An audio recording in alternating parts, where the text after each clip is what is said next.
Comment une peluche ratée est devenue un phénomène en Chine?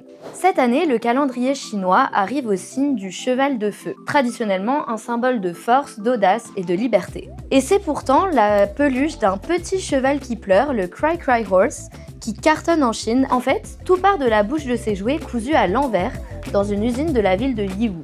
La peluche s'est retrouvée avec une expression triste, quasi mélancolique, bien loin du sourire censé représenter l'esprit du très populaire cheval de feu. De façon étonnante, la tendance du Cry Cry Horse a donc pris très vite sur les réseaux chinois et le petit cheval est devenu un personnage auquel les consommateurs se sont identifiés. Une utilisatrice en ligne, Chuan Chuan Mami, dit par exemple que ce petit cheval a l'air triste et pitoyable, exactement comme je me sens au travail. La peluche révèle surtout l'état d'esprit des travailleurs chinois et l'impact du système du 996 sur leur quotidien. Des journées de 9h du matin à 9h du soir, 6 jours sur 7. Zhang Woking, une vendeuse de ces Cry Cry Horses, affirme qu'ils reflètent la réalité et l'épuisement des travailleurs modernes. Suite à ce phénomène, la production a d'ailleurs complètement explosé, avec une moyenne de 15 000 peluches vendues par jour, selon Courrier International. De manière assez ironique, cette peluche à la bouche ratée est donc devenue un symbole social, en s'éloignant du marketing initial autour du cheval de feu triomphant pour incarner plutôt une réalité qui parle vraiment aux Chinois.